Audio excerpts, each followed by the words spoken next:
Visitors to Lutheran churches in Rwanda receive a very special, warm welcome, perhaps because visitors to this part of Africa are rare.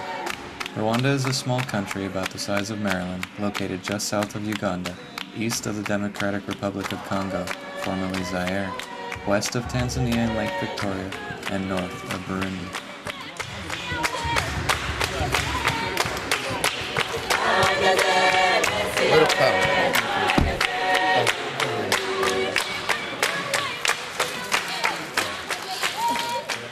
Recently, Rwanda has been best known for its horrendous genocide in 1994, which left nearly 1 million people, mostly Tutsis, dead.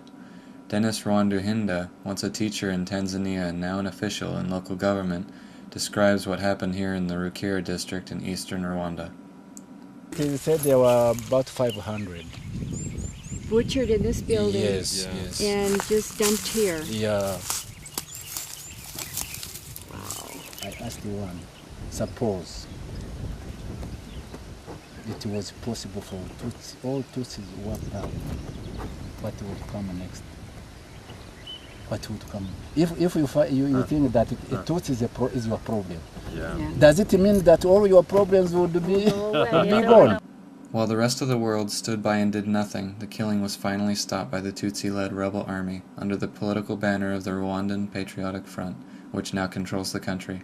On April 14th, Rwanda's elected president Paul Kagame, who led the RPF to victory in 1994, received the 2005 Distinguished Award for African Peace and Conflict Resolution from Sacramento State University for his accomplishments in reconciling the country and providing peace and stability in Rwanda.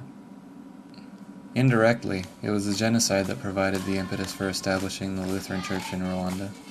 As both Hutu and Tutsi fled their country in the spring of 1994, many sought refuge in UN-sponsored refugee camps in Tanzania, where they had their first contact with the Lutheran Church.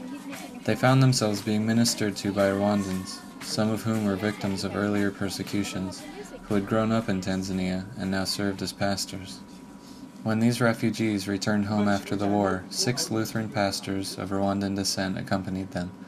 These refugees and their pastors became the foundation of the Lutheran Church in Rwanda, an offshoot of the Evangelical Lutheran Church in Tanzania.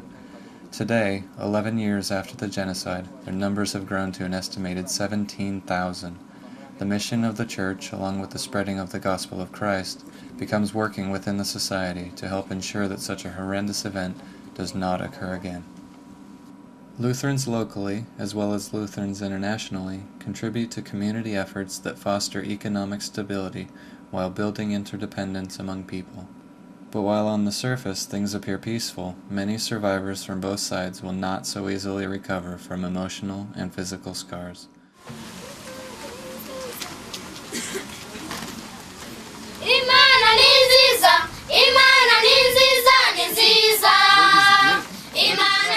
While our youth, many born since the genocide, joyfully sing praises to the God who loves them, many struggle to further their education and struggle to find work to support themselves and sometimes their younger siblings.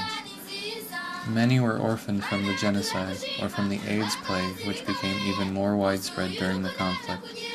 As a sister synod, we are called to share their burdens and their joy and to learn from their experiences.